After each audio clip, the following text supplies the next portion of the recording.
Well, good evening, everyone, and welcome to another Rashu Christi live streaming event. My name is Daniel Maritz. I am the Rashu Christi Chapter Director at the University of Pretoria. Rashu Christi currently has 5 chapters in South Africa. Like I said, we have this one in Pretoria. We also have one at the Northwest University at the Potchefstroom campus. We have a Rashu Christi chapter at Stellenbosch University, one at Rhodes University, and then also one at the University of KwaZulu-Natal in Pietermaritzburg. Now, if you want to know anything else about Rashu Christi, feel free to visit our website at www.rashuchristi.co.za. On there, you will find all the relevant information to our ministry. We are a campus apologetics ministry where we seek to equip Christian students to be able to give historical, philosophical, scientific, and theological reasons for following Jesus Christ, and also to equip them to engage better with the ideas in the culture around them in a way that they are able to diagnose these ideas with the gospel of Jesus Christ. Now, we do these online events on a weekly basis. And so as you've probably noticed, tonight we'll do a first part, and then next week on Tuesday evening, same time, we will do part 2. And I am looking forward to tonight, and especially I want to welcome our guest this evening. His name is Dima Rozet from Russia. He is a very good friend of Rashu Christi. He has visited South Africa in the past. He was one of our speakers at the Rashu Christi Symposium in 2019, where he joined us. He is involved with a ministry called the Centers for Apologetics Research, and I'm sure he will be able to give you more information on that ministry, and is also affiliated with the Lutheran Church in Russia. Now, Dima, it is very nice to see you, and welcome, and thank you for taking the time to come here and do this lecture for us this evening. Thank you, Daniel. The pleasure is entirely mine.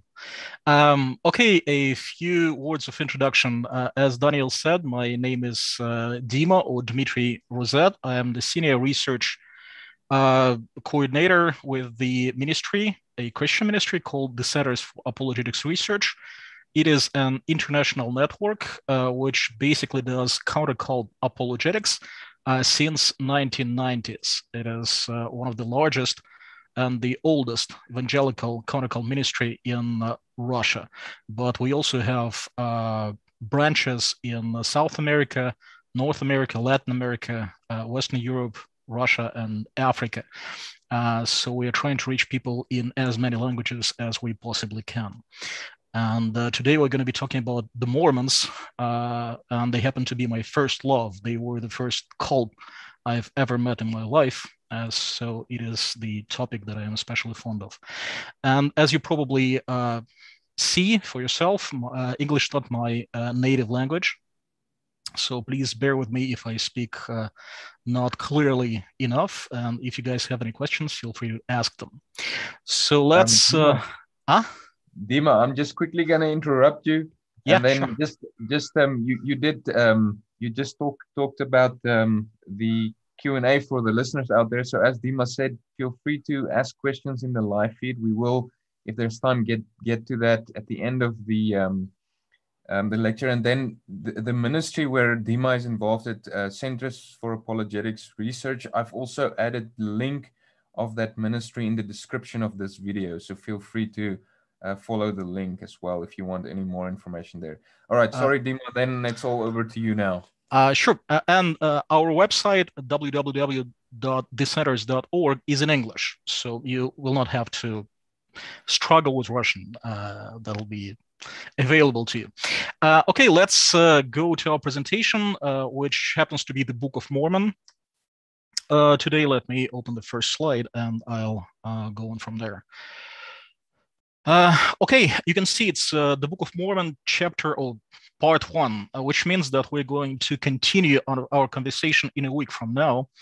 And today we're going to be talking about some basic things, some fundamental issues about the Book of Mormon. And next Tuesday, Lord willing, we'll be talking about more specific stuff like contradictions in the Book of Mormon and contradiction between the Book of Mormon and the historic Christian doctrine. Before we actually begin, let me tell you this. The Book of Mormon has a very special place in the Mormon theology. And I probably correct to say that it is a key element of the Mormon doctrine. So if we manage to undermine the credibility of the Book of Mormon, then all of the Mormonism will pretty much go down like dominoes. So today we're tackling one of the most important things that pertain to the Mormon doctrine and history and life, actually Mormon identity. Okay, and let me begin with a kind of sarcastic quote that is taken from a book written by the famous American writer Mark Twain. Of course, he was not a Christian by any standard, and he was very sarcastic, even caustic man when it came to describing religion.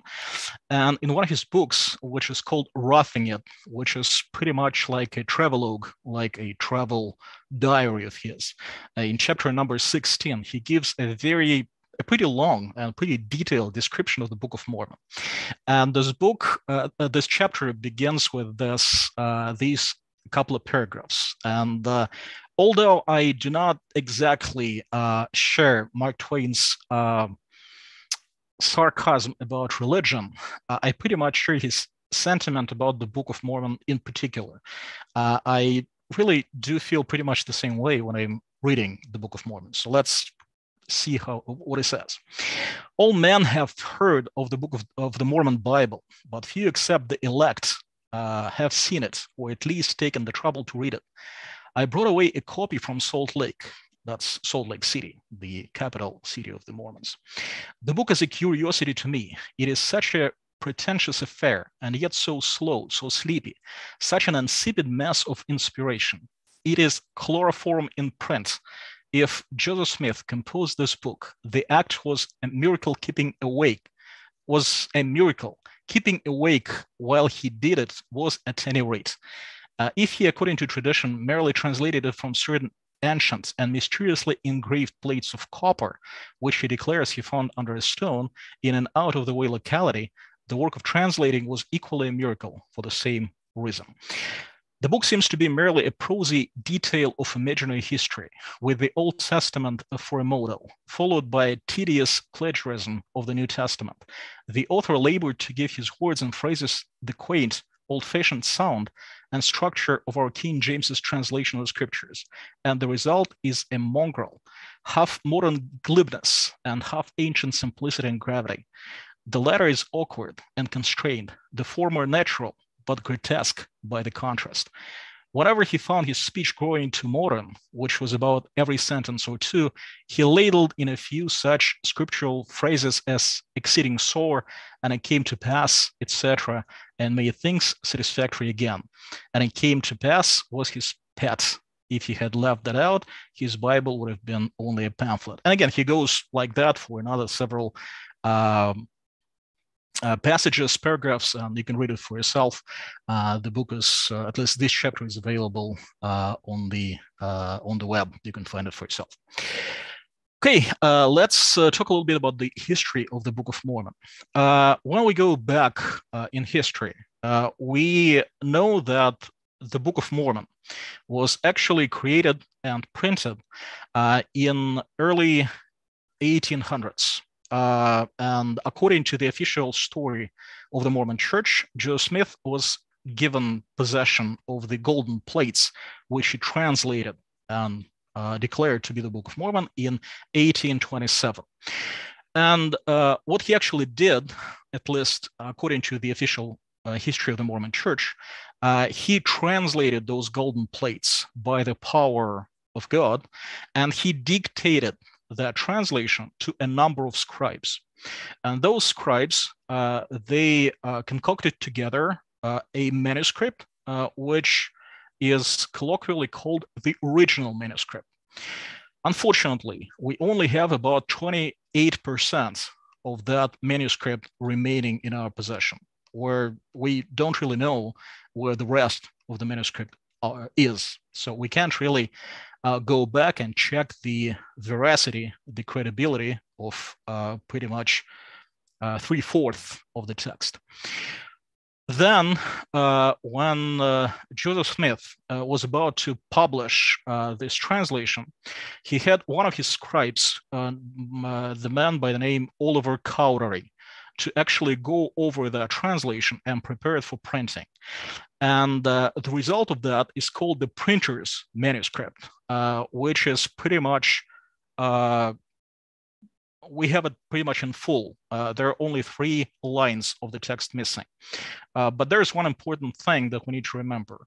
There is quite a bit of difference between the original text, at least the portion that we possess now, and the printer's manuscript in that portion, which corresponds to that portion of the original text that we have in our possession. Because Oliver Cowdery did not just copy the original manuscript, he also did some corrections. So when you try to verify the official text of the Book of Mormon, you don't really have the original to go to and to check if the text that the Mormon Church uses now is really the same text that was dictated by Joseph Smith to his numerous scribes. And we can't really verify that the text that went to the printer was an exact, or at least a good copy of the original translation. It could have been changed in a number of places. We have no way of verifying that because the original is pretty much lost, at least 3/4. That's a really big problem. Okay, let's go ahead. And here you see the first printing of the Book of Mormon. You can see the name of the city, Palmyra, New York, and the date, 1830. So this is actually the first Book of Mormon ever printed in any language. At the end of the 20th century, the Mormon Church did a very good job, actually. They reprinted the exact facsimile of the very first printing of the Book of Mormon.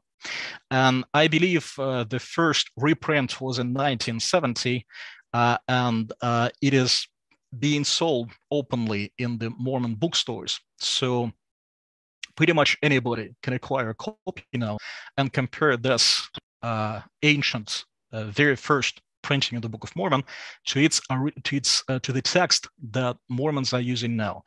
And we'll talk about that later in more detail, but I should tell you that there is quite a bit of a difference between the text of the original printing of the 1830 printing and the latest printings that are in use in the today's Mormon Church. We'll get back to that in our next installment next Tuesday. And these are the latest editions that Mormon missionaries used to give away to people and used in their presentations. This was the Book of Mormon that I was first given back in the 1990s. And this is the 1981 edition. And this is the most recent 2004 edition, which was printed by the Doubleday. So you see that they've changed the book cover and it looks a little bit different. Okay, this is the table of contents for the Book of Mormon. The Book of Mormon is not a singular text, at least not according to the official Mormon story. According to the Mormons, it is a compilation of historical books, historical narratives written by the prophets of the old, pretty much like the Bible is. Unlike the Bible, which of course has 66 books, the Book of Mormon has only 15. And the first book of Nephi, which is the first book in the Book of Mormon, was written sometime at the end of the 6th century before Christ. And the last book, which is the Book of Moroni, was written about 400 years after Christ. So the whole time span of the Book of Mormon, according to the official version, is about 1,000 years. And this book, which is called Third Nephi, is pretty much the time when, according to the official Mormon history, Christ, resurrected Christ, visited the American continent. So you have a mention of Christ, actually a whole story about Christ visiting American continent in that particular book, Third Nephi. And we'll talk more about these books in a few minutes. Okay, let's talk a little bit about the Book of Mormon storyline.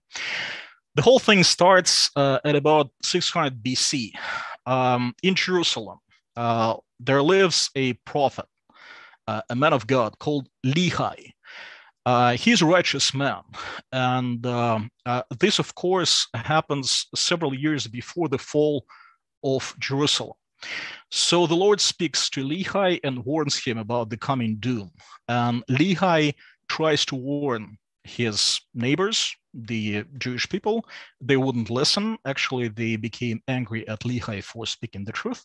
And so Lehi has to take his family and another family that wants to go with him, and he flees the city.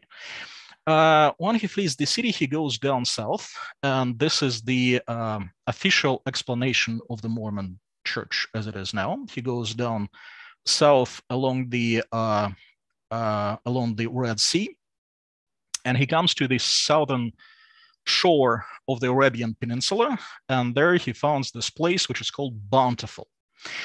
There his family builds a boat, and according to commandment of God, they have to use this boat to actually go to the Western Hemisphere, to the continent which we call the Americas. Unfortunately, nobody really knows how they did it.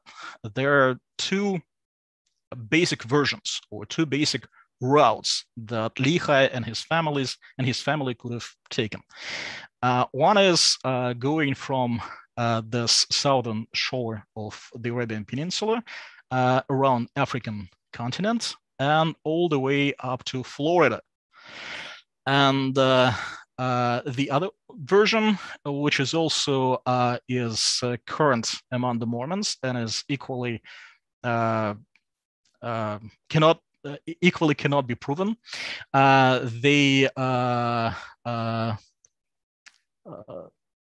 They sat on their boats at the southern shore of the Arabian Peninsula, and then they went around India, around the Indonesia, and all the way across the Pacific Ocean to Central America, pretty much to those places where we have the ancient Indian civilizations. And when you look at the maps that Mormons provide to illustrate the settlements of those ancient tribes in Americas, you also have two versions.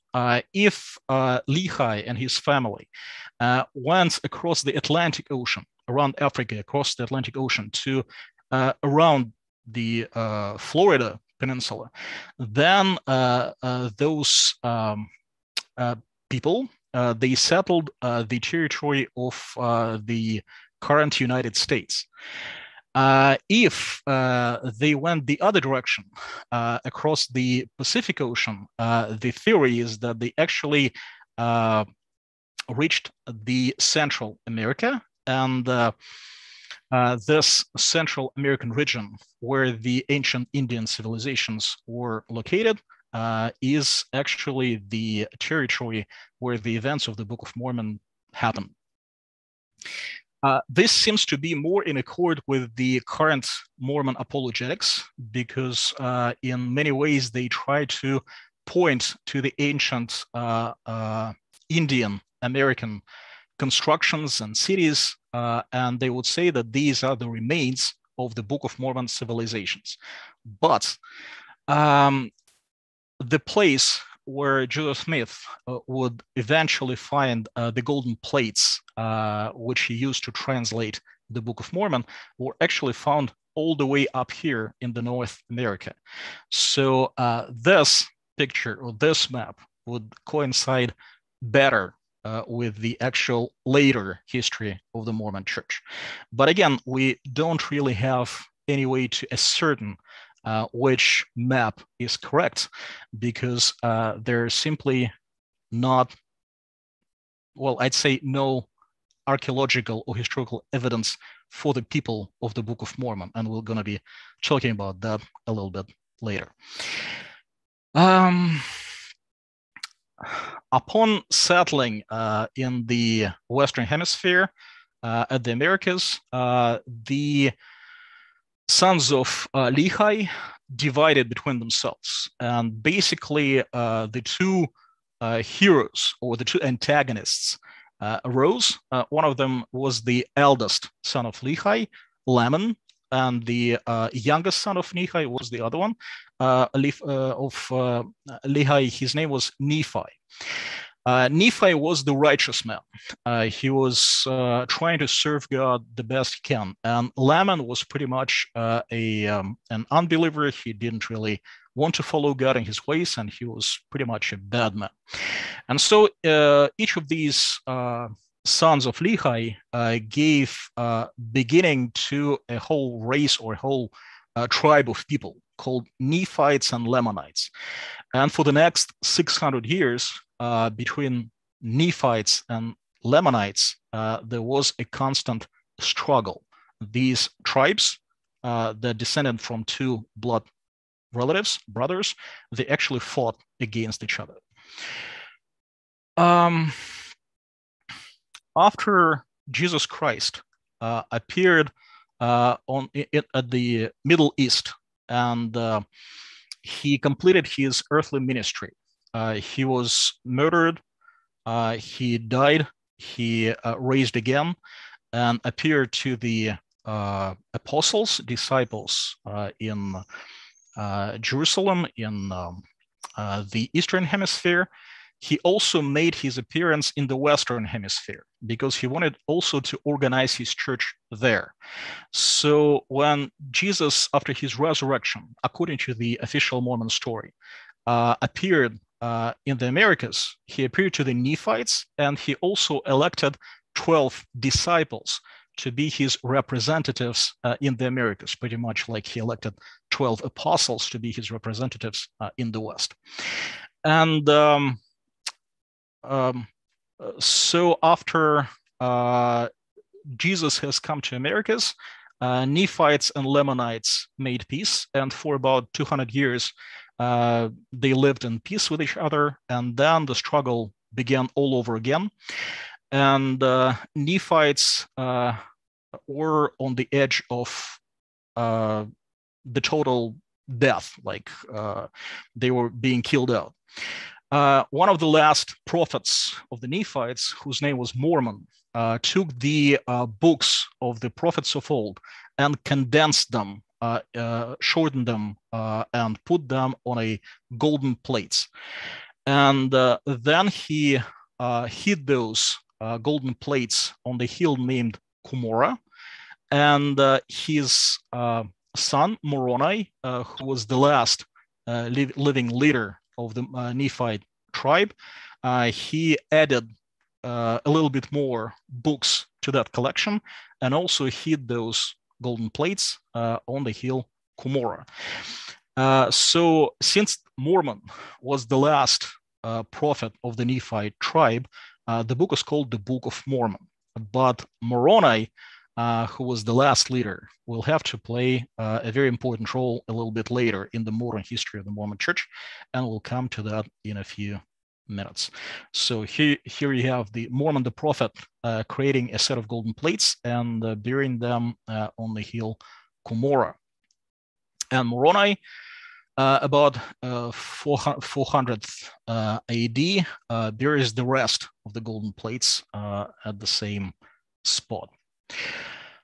So let's talk about the modern history of the Book of Mormon. In 1823, Moroni, that same personage, he was already dead, so he appears to Joseph Smith, the originator, the first prophet of the Mormon Church, as an angel. He appears to Joseph Smith and tells him about the golden plates. But Joseph Smith, although he was commissioned to translate those golden plates, he was not permitted to do it in 1823. According to the Mormon story, he would go to the Hill Cumorah pretty much every year, trying to retrieve the plates, but he would not be permitted to do that. Only in 1827, he was permitted to finally retrieve the plates and begin the translation. Here you have the old photo of the Hill Cumorah. This is the actual geographic place that is located in the upstate New York, which is pretty much away from Florida and especially the Central America. But anyway, this is the place where, according to the Mormon history, those golden plates were buried and where Joe Smith found them. That's where the modern history of the Mormon Church has begun. In several years, mother of Joseph Smith, Lucy Mack Smith,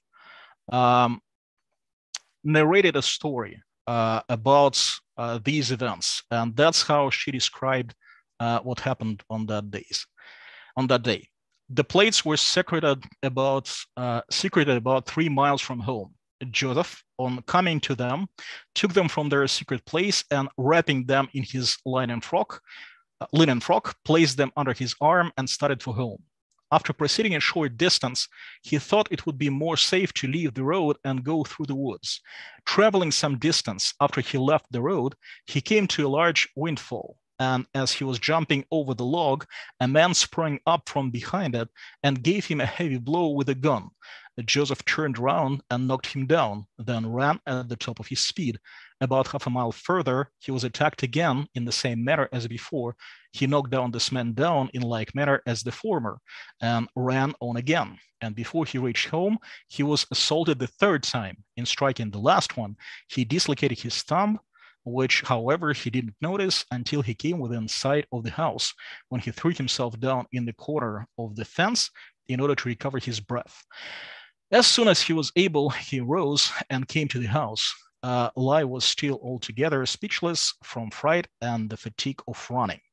So you have pretty much a thrilling story of a young guy, and he was really a young guy, still in his older teens, running away from the robbers who trying to steal those precious golden plates from him. We really don't know how those people came to know that Joseph Smith dug the golden plates out, but still they obviously wanted to rob him of the golden plates. But the thing is that the Mormon story, or at least in the documents written by Joseph Smith, we have the exact dimensions of that stack of golden plates that Joseph Smith was given on that day. And if we calculate the weight of that stack of golden plates, this story becomes absolutely unbelievable. This stack should be so heavy that not just a young boy, but no ordinary human would be able to run several miles towards his home, jumping over logs and fighting away thieves with one of his hands. And actually, one of the American apologists, his name is Bill McKeever, he does a very nice explanation of this when he goes out to different Mormon events, especially to the opening of the new temple. I will use about 5 minutes to let him speak for himself and explain what these golden plates really look like and why this is a big problem for the Mormons. Let's listen to him. What we have here is a replica set of gold plates. Of course, mine are made out of sheet metal. But anyway, this is the size that Joseph Smith said the plates were. They were 6 inches by 8 inches by 6 inches deep. If the plates were in fact that size and were made of gold, as many of the people that are here actually believe, because I do ask them, do you believe that Joseph Smith had gold plates? They say yes. Do you believe the plates were actually made of the metal gold? They say yes. I asked them, well, how heavy would those plates have been? Most of them don't know, other than they would have been heavy. The problem, of course, is that gold weighs 1,204 pounds per cubic foot. The size of the plates that Joseph Smith gives us means that the plates were actually 1/6 of a cubic foot. If you do the math, that means the plates, if they in fact were made of gold, would have weighed 200 pounds. It's an impossibility for a human to carry 200 pounds the way Joseph Smith allegedly carried the plates from where he had them in a hollow log to the place where his home was 3 miles away. According to the story, Joseph Smith takes the plates from their hiding place, he wraps them in a linen frock, he tucks them under his arm, and he proceeds to head home about 3 miles away. On the way, he decides to get off of the main road, and as he gets off the main road, as he's jumping over a log, according to the story, which is found in correlated LDS manuals, he was hit by a man with a gun. He gets into a scuffle with this man, and then he proceeds to knock the man down and then run away at the top of his speed.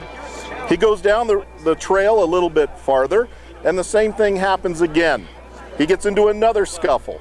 He knocks the man down in the same way, and he's able to run again at the top of his speed away from this attacker. It happens a third time. This time, when he's fighting off the attacker, he dislocates his thumb.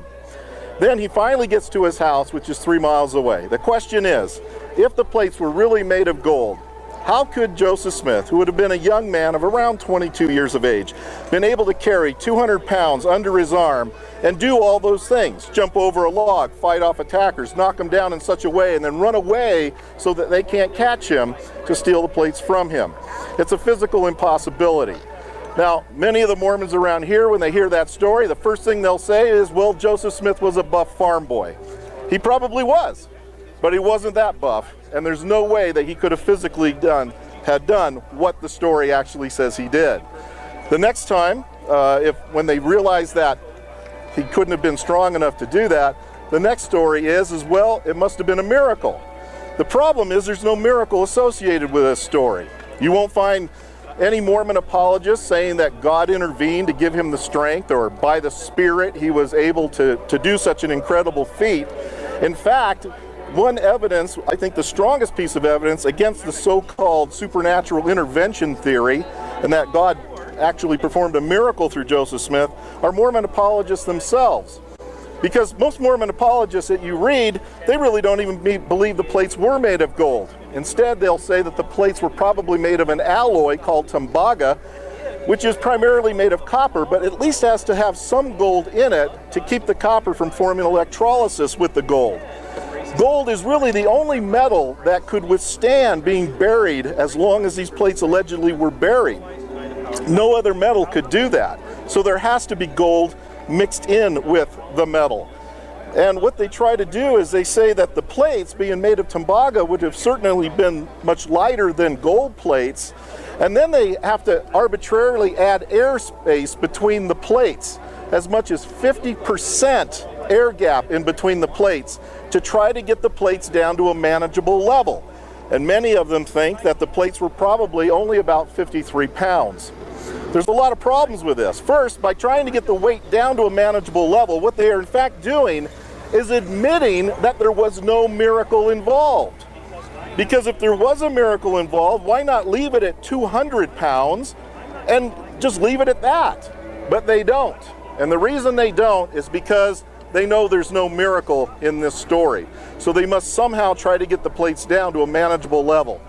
The lightest they get the plates down is about 53 pounds.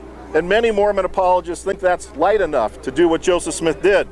But even 53 pounds would be incredibly hard to do. I have a set of plates here. These are 53 pounds. And if I could get Mormons to try and reenact it, let them see if they can carry these plates for 3 miles. And even we'll throw in somebody to chase them every once in a while, see if they can reenact it. They can't do it. They probably wouldn't do it. Because once you can prove that this story is not true, It proves there was no Book of Mormon, and it proves that Joseph Smith was not a true prophet of God. Mormons know that the stakes are really high when it comes to this story. Okay, I hope you could hear his Bill's narration. And this is really an incredible testimony to the human origin of the Book of Mormon and the problems that are associated with the modern history of this book. Oops. What we have here is a replica. Upon receiving the golden plates and somehow getting them to his place, Joseph Smith commenced to translate them. And then we face another surprise. In the process of translation, Joseph Smith allegedly did not have to look at the golden plates at all. According to different stories, these plates would lie someplace in his room covered with a linen, like on the picture that you see on your left. Or there was what he actually did, he was looking at a seer stone, some kind of a magic stone that he used to manipulate to find hidden treasures as a young person. Or according to a different version, there were two stones attached to the golden plates called Urim and Thummim, and they were the special stones designed for the translation of these golden plates. Of course, the biblical Urim and Thummim, they didn't have anything to do with the translation. They were the stones attached to the priest's garments. And so all the transcribers or the scribes that Joseph Smith used to actually put down the text of the Book of Mormon, they weren't able to see the golden plates. They would either see the stack of something covered with linen, or as you see on the picture that's on your right, they were separated from Joseph Smith by a wall of cloth, so they would not be able to see the golden plates itself. And according to the most common description, Joseph Smith would place the seer stone in the hat, and then he would lower down his face into that hat, and the words would appear on the surface of the stone, and he would dictate those words to the scribe, who would write those words down and repeat them back to Joseph Smith. This process would go back and forth until the scribe had all the words down correctly. So that description actually is designed to tell us that the whole translation was done by the power of God, that man has really nothing to do with that. And here is a description that we get from one of the scribes, David Whitmer, the man who actually participated in transcribing the Book of Mormon. Joseph Smith would put the seer stone into a hat and put his face in the hat, drawing closely around his face to exclude the light. And in the darkness, the spiritual light would shine. A piece of something resembling parchment would appear, and on that appeared the writing. One character at a time would appear, and under it was the interpretation in English. Brother Joseph would read off the English to Oliver Cowdery, who was his principal scribe. And when it was written down and repeated to Brother Joseph to see if it was correct, then it would disappear, and another character with the interpretation would appear. Thus, the Book of Mormon was translated by the gift and power of God, and not by any power of man. If this description is correct, then the question arises, why do we have all the corrections to the text of the Book of Mormon? Why the original manuscript is different from the printer's manuscript, and why the printer's manuscript and the first printing of the Book of Mormon is in many places different from the text as we have it today. And then we have another description given by Joseph Smith's wife, Emma Hale Smith, who was also allegedly used by Smith as his scribe. When my husband was translating the Book of Mormon, I wrote a part of it as he dictated each sentence, word for word. And when he came to proper names he could not pronounce, or long words, he spelled them out. And while I was writing them, if I made any mistake in spelling, he would stop me and correct my spelling, although it was impossible for him to see how I was writing them down at the time. Even the word Sarah, he could not pronounce at first, but had to spell it, and I would pronounce it for him. So again, the description suggests that the scribe was making sure that the text he transcribes was written correctly. And that, again, raises the question, why do we have all these differences between the manuscripts and between the first edition and the later edition of the Book of Mormon?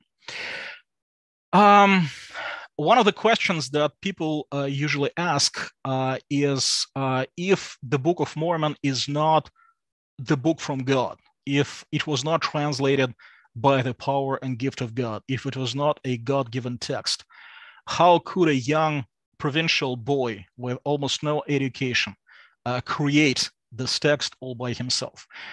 There are different stories that help to explain how the Book of Mormon could have been created by Joseph Smith himself, but here's a story narrated by his mother, Lucy Mack Smith. And please note this, that these events she's talking about, they happened in 1824. That is 3 years before Joseph Smith was even given the golden plates to translate to begin with. So what she describes is happening when Joseph Smith was not in possession of the golden plates, and he wasn't even able to read their contents. So here's the affidavit, the witness of Joseph Smith's mother. During our evening conversations, Joseph would occasionally give us some of the most amusing recitals that could be imagined. He would describe the ancient inhabitants of this continent, their dress, mode of traveling, and the animals upon which they rode, their cities and their buildings, with every particular. He could describe their mode of warfare, as also their religious worship. This he would do with as much ease, seemingly, as if he had spent his whole life with them. On the 22nd of September, 1824, Joseph again visited the place, that is the hill Cumorah, where he found the plates the year before, and supposing that the only thing required in order to possess them until the time for their translation was to be able to keep the commandments of God. And again, he was denied the right to dig the plates out and to begin translating. That would only happen in 3 years. So we have a testimony of his mother that Joseph Smith, without having the golden plates, was already able to create out of his mind, sitting by the fire in his place, these stories of the continents and people and cities and warfare and religion and whatever else. So he was a really young man with a very vivid, illustrious imagination. And on the left, you can see the actual page from the testimony, the history of the Lucy Mack Smith. The whole facsimile of her testimony, of her history, could be found on the web if you want to read that for yourself. And then we come to a really interesting part of this modern story of the Book of Mormon. When the whole thing started, Joseph Smith was residing here in the upstate New York, near the city called Palmyra, on the farm that belonged to his parents. And the hill Cumorah is also located in the vicinity of Palmyra. Then, when he was given permission to translate the plates, because of some hardships, he had to move down south to the city of Harmony, where parents of his wife, Emma Smith, lived. And a farmer who lived in Palmyra, his name was Martin Harris, offered his assistance in transcribing the plates. And Martin Harris and his wife Lucy, they also gave some money to Joseph Smith to aid with the translation. But because Joseph Smith moved down south, and that's quite a way from Palmyra, over a time, Lucy became suspicious with her husband. And she wanted to have some proof that he's actually working on transcribing the golden plates and not engaged in some kind of affair. At some point, she would actually go to Harmony, to the place where Joseph Smith lived, and would be looking for the golden plates, but wasn't able to find them. And Joseph Smith, when asked, explained that the golden plates were hidden somewhere in the nearby woods because he didn't really need their presence for the process of translation. Again, as we remember, he was translating of the Assyrian stone, not from the plates themselves. But still, Lucy was insistent. She wanted to see some proof that her husband is engaged in a translation. And so Martin Harris asked several times a permission from Joseph Smith to actually show the golden plates to his wife, and was denied. And then he came to Joseph Smith and asked his permission to show his wife the 116 pages of the transcript that has already been done by that moment. And for some strange reason, Joseph Smith agreed, but on a condition that Harris would only show these 116 pages to 5 select individuals, his relatives, and to nobody else. And he actually made Harris to make a solemn oath to swear that he will never show these pages to anybody else. But for some reason, when Martin Harris went back to his wife's quarters, he would show, according to the history, he would show these pages to pretty much anybody who would come to his house. And eventually, those 116 pages disappeared. Nobody knows what happened to them. This was a very hard time for Joseph because his child just died right after his birth. And so he was very distressed when he came to Palmyra looking for Martin Harris and those 116 pages of the translated text. And he was very outraged when he learned that this translation disappeared. You would imagine that for a prophet, having the golden plates, it would be a trivial thing to go back and retranslate the text because you have everything you need to do that. But supposedly, the Lord told Joseph that if you do the translation again, those evil people who stole the manuscript, they would introduce some subtle changes and produce the changed version, and will tell everyone that you're a poor translator, that you can't translate the text the same way 2 times, at least 2 times. And so, according to the wisdom of God, there was another set of plates, which was called the small plates of Nephi, that was prepared beforehand, 600 years before the birth of Christ, especially for this occasion. And Joseph Smith later would be given permission to translate that set of small plates instead of the lost portion of the major golden plates, or the large plates of Lehi, as they were known at that time. This is a very strange story.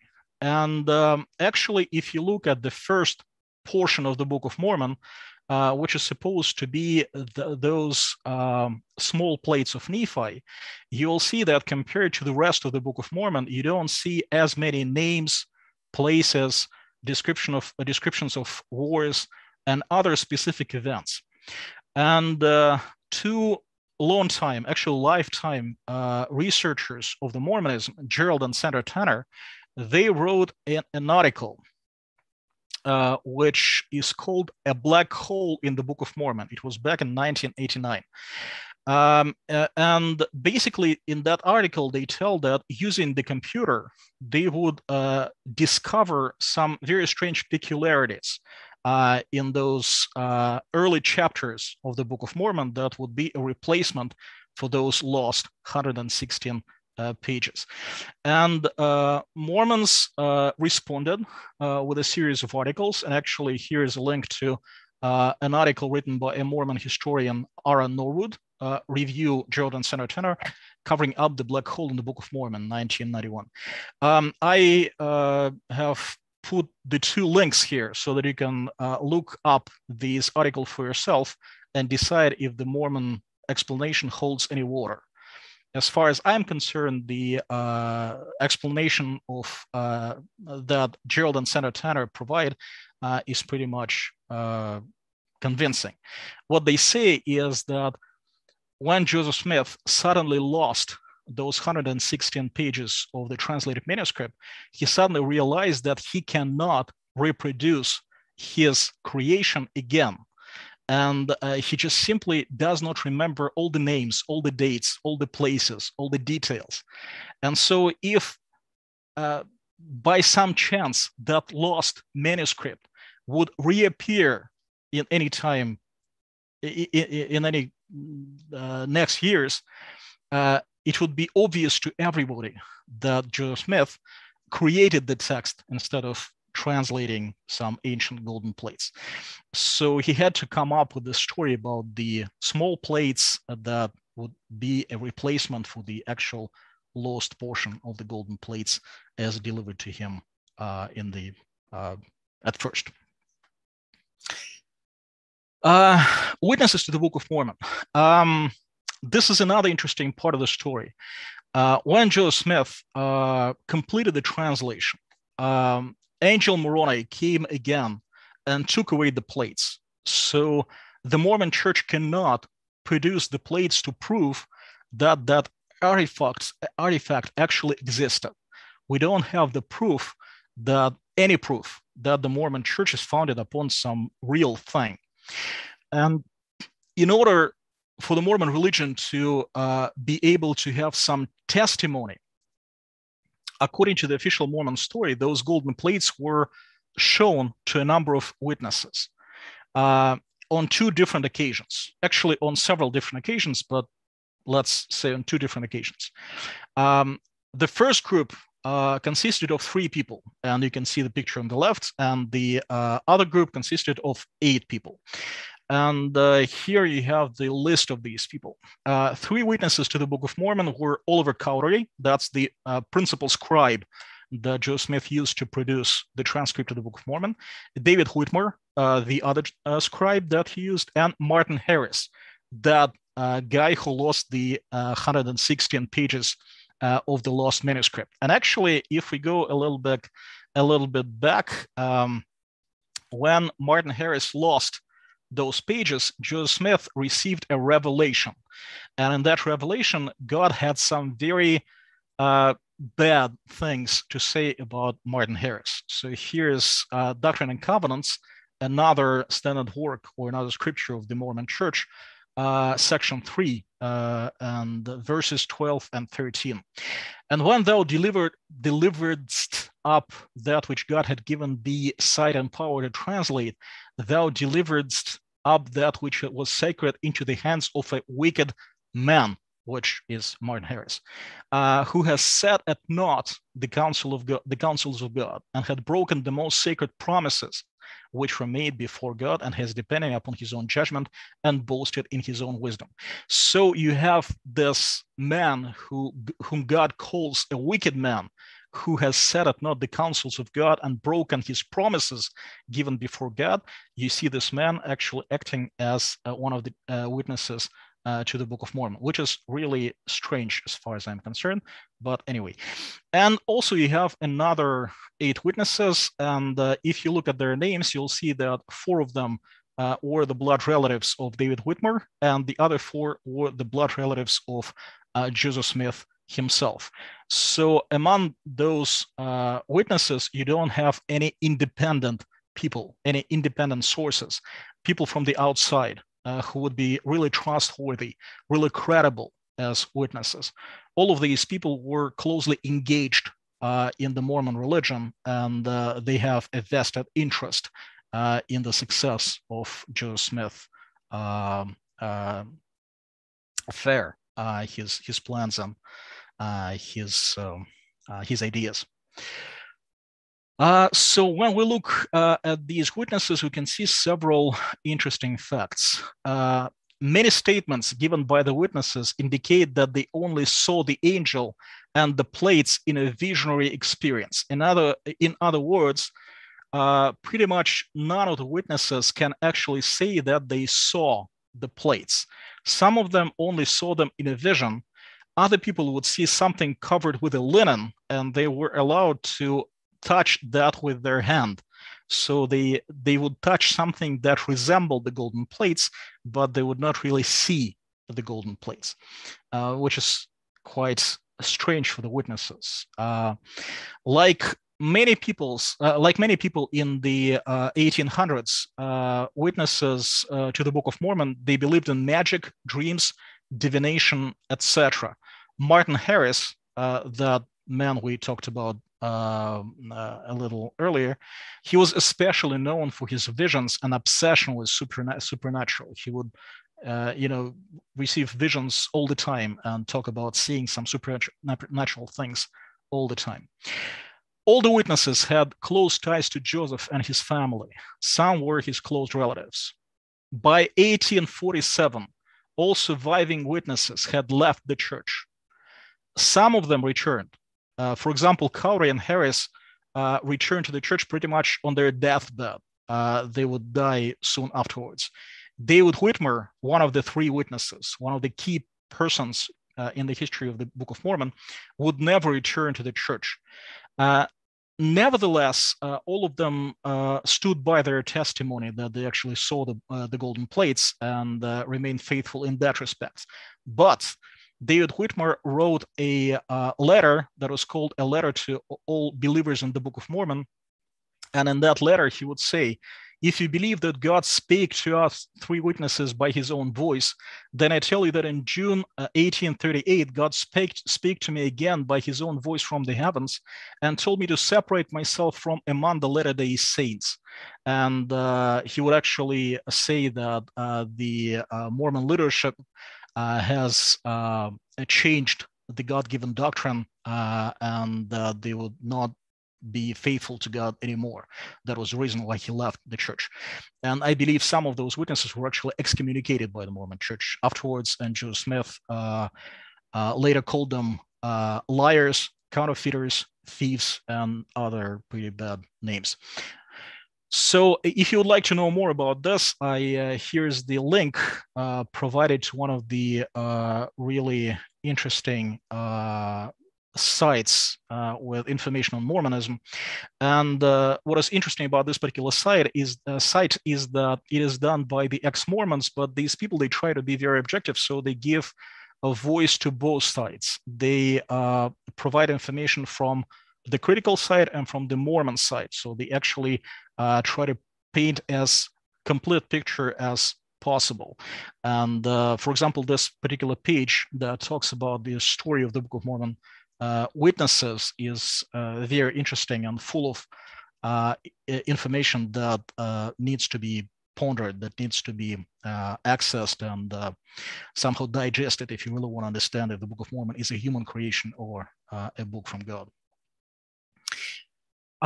What Mormons actually claim about the Book of Mormon. Joseph Smith himself is known to say this: I told the brethren that the Book of Mormon was the most correct of any book on earth and the keystone of our religion. And a man would get nearer to God by abiding by its precepts than by any other book, including the Bible. Why is that? Because according to the official articles of faith of the Mormon Church, the Bible was corrupted because of mistakes done by scribes and translators. The Bible is not as it used to be. The text is corrupted. And so the 8th article of faith of the Mormon Church, they have 13 statements that they call the articles of faith. The one under number 8 says, we believe the Bible to be the word of God as far as it is translated correctly. We also believe the Book of Mormon to be the word of God. Of course, those of you who are familiar with some cultic translation of the Bible would think that this formulation is proper, because there are some really awkward and outlandish translations of the Bible. But what the Mormons actually meant by this is that who knows if there's even one verse in the Bible that escaped corruption by human hand. And that's pretty much an exact quotation from one of the first apostles of the Mormon Church, Orson Pratt.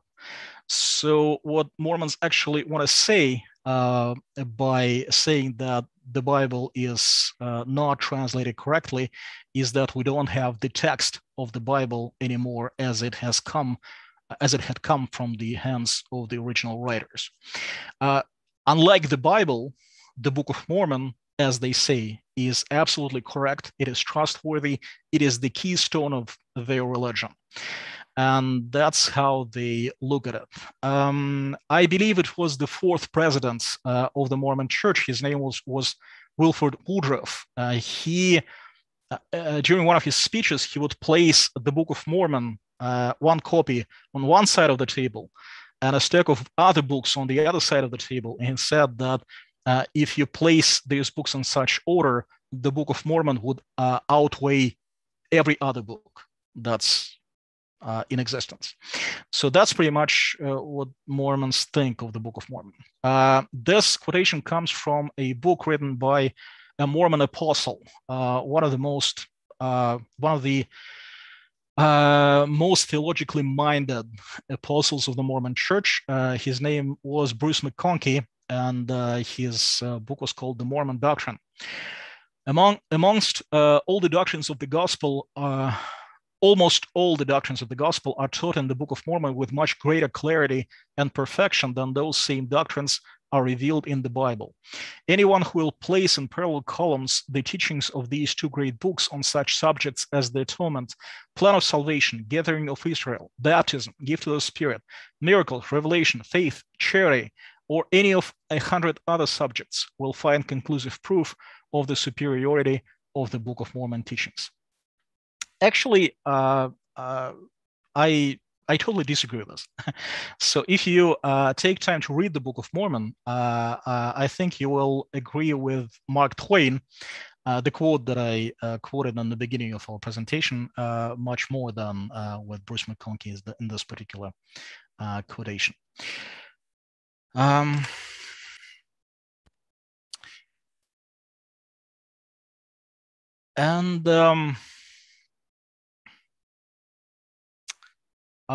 Correct me if I'm wrong, but I think we're running out of time that we've agreed upon.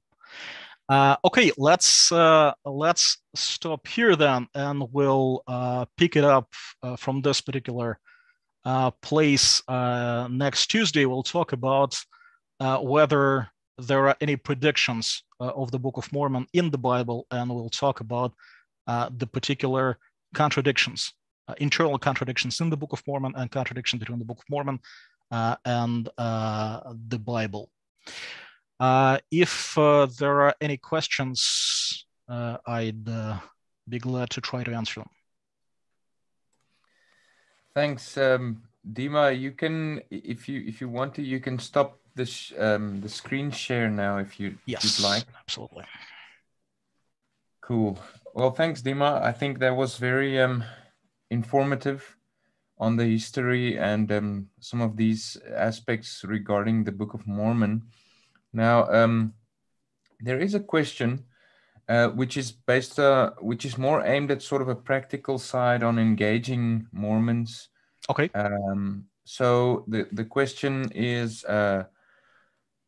how.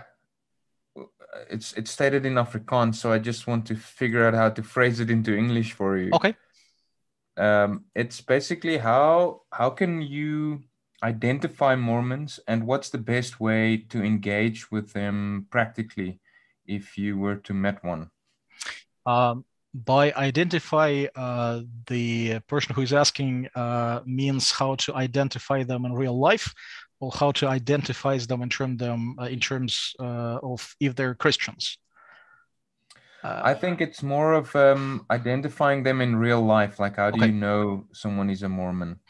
Okay, well, first of all, Mormons do not have hoofs and other satanic attributes. So, when they walk nearby in the street, you would not be able to recognize them if they do not wear special attire. But if a Mormon is a missionary, then normally he has a special badge which says sister such and such or elder such and such. And it also says the Church of Jesus Christ of Latter-day Saints. So if we're talking about the Mormon missionary, then he usually wears a very strict attire and has a badge that says that he's a missionary. Well, in Russia, they stopped using those badges because of the Russian regulations. But in many other countries, I believe they still do. So you would be able to recognize the Mormon missionary pretty easy. Otherwise, you would have to ask. Unless you see a person coming out of the Mormon church or actually, you know, carrying around the Book of Mormon or hearing him or her say that she or he is a Mormon, I don't really know of any special way to identify a Mormon from his appearance or her appearance. How to engage a Mormon? Really, I think that one of the key things or key advice that I would give to anybody who wants to engage any cultist would be to ask questions. And there's a really nice book, actually a great book, written by, it's called Tactics. Tactics, and it's written by Greg Koukl. I believe it is available for free from some websites. And you can look it up, and he is not writing especially about the Mormons, but he is giving you a strategy of how to use questions to actually convey some truth to people you talk to, even if you don't know what they believe in. That's the catch about this whole idea of tactics. But really, if you do know something about Mormonism, then probably the best thing you can do, and again, not only Mormons, it also goes for pretty much any cultist. If you want to help a cultist, one of the first things you need to do is to get him thinking. You need to somehow make him ask questions and look for the answers, because unless he begins to think for himself, then nothing would pretty much happen. You can throw any number of proofs or any number of facts at him. But if he is not engaged, if he does not digest what you say, if he does not think it over, then these facts would not work. They would not help. So basically, I would suggest that if you study some basic literature on Mormonism, on Jehovah's Witnesses, and this should be a really credible literature, really trustworthy literature, the one that gets the facts correctly. It might be simple, but it should get the facts correctly. Based upon those facts, you can ask questions. And the goal of asking questions is to actually try to make these people think. So what I would do in many cases talking to Mormons, I would use one of those particular strange features of their history, or I would point them to some of the discrepancies in their scriptures, or I would point them to some difference between the Christian theology and the Mormon theology, and invite them to explain to me why would that be if they call themselves Christians. And that is a really good conversation starter, because once they begin thinking, then you can go on from there. But again, there's no standard way of converting a Mormon or a Jehovah's Witness or somebody else. There is no standard question that is, like a 100% win. Otherwise, there'll be no Mormons and Jehovah's Witnesses around. So you have to actually start from a person you're talking to. If there's so much that you know about the Mormons and Jehovah's Witnesses, like you've read only one book or one particular fact about that religion, just take the initiative. Ask the question based upon that particular fact. if you give the initiative over to the Mormon, he might be able to ask the question about something that you don't really know, that you have no idea about. And then you would be in a very tough situation, tough position. So take the initiative and try to stay within those limits that you're safe within, that you really know, that you can really discuss. And even if you know a little bit about them, that's enough to ask questions. And if you get a good answer, well, great. Then you can go back and study a little bit more. There's no need to, hit a goal every particular time. Sometimes you have to retreat and study more in order to come back and be more effective. That's a normal thing. Cool, thanks, Dima. I think that's another lecture in and of itself, which you just addressed the whole thing of counter-cult apologetics or evangelism. Just maybe next time you can come and do a lecture on that, because I think that also opens everything you just said is just scratching this. It's barely scratching the surface of another lecture entirely and another topic entirely. Yeah, but actually, you might want to have Greg Koukl himself do the presentation. He's much better than me.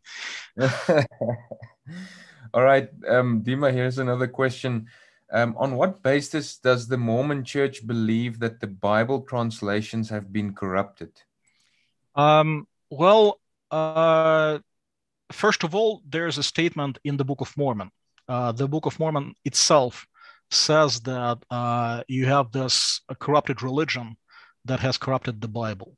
And there are actually two statements. One of them is, do you really believe that there is only the Bible and that you don't need anything but the Bible?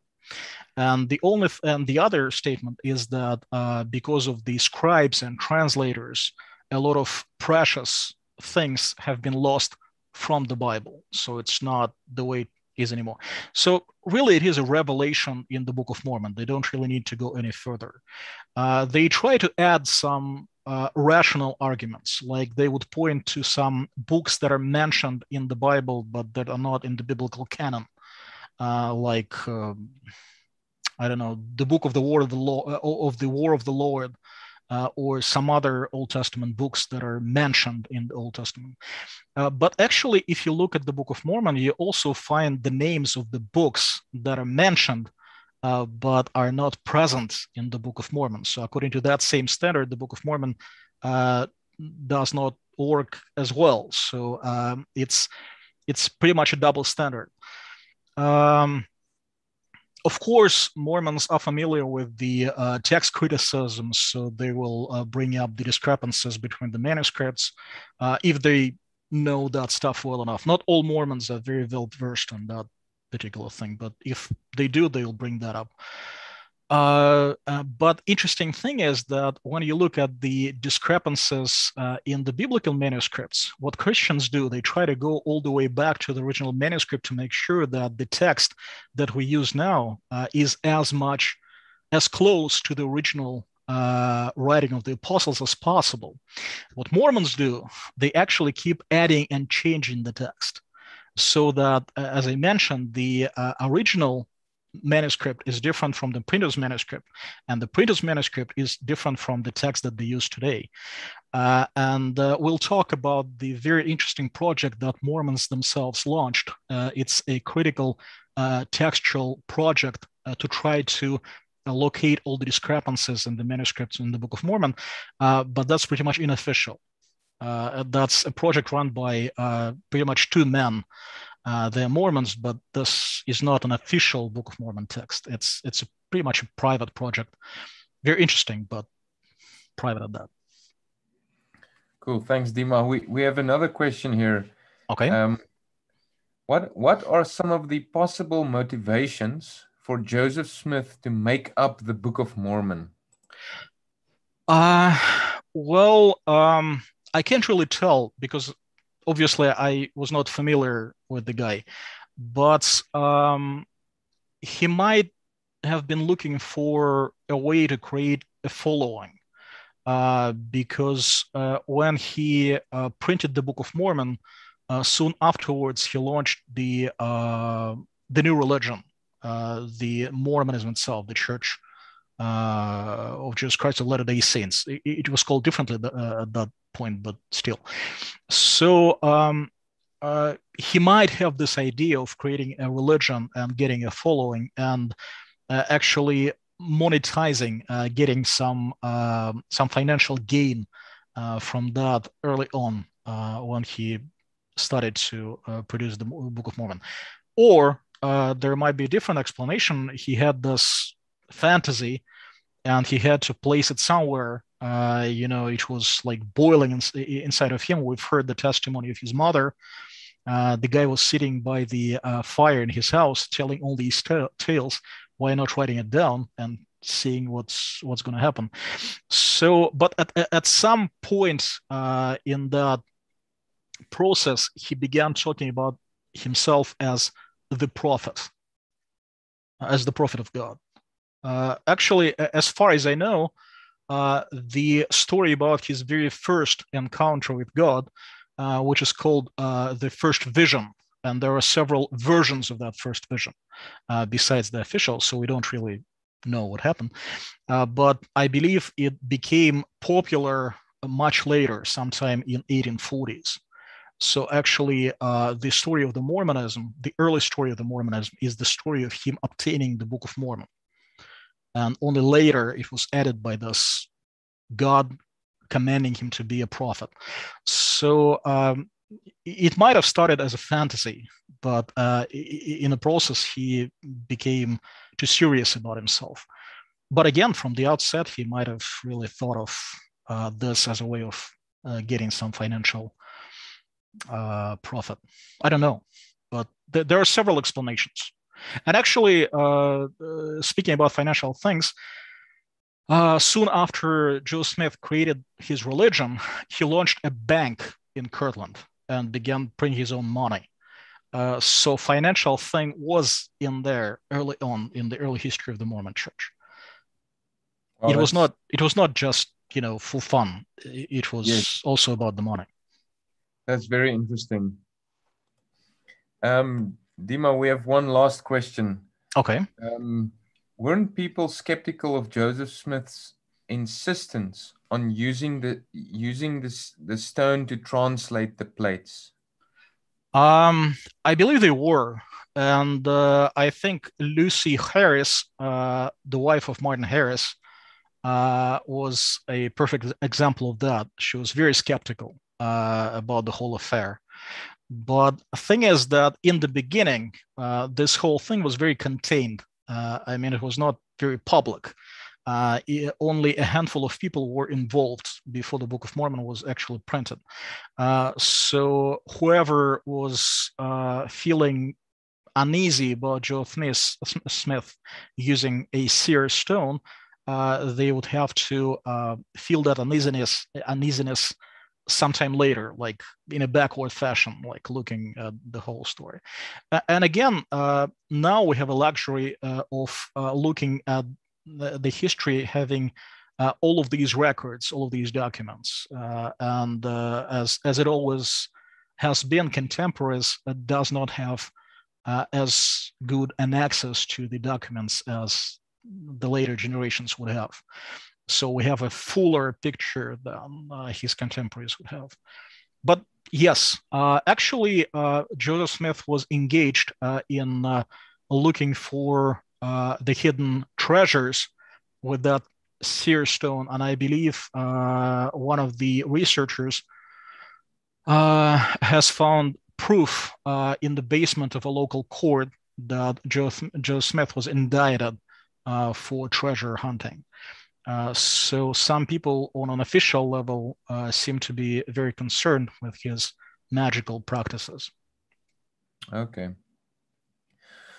Well, thanks, Dima. Then we're all looking forward to next week with part 2, where you're gonna continue with this engagement with the Book of Mormon. So thank you very much for joining us this evening, Dima. So we'll see you next week then, and all the listeners, thank you very much for tuning in. Thanks for the questions. And we'll see you all again next week for the follow-up with Dima and the Book of Mormon. Okay, goodbye, and God bless you.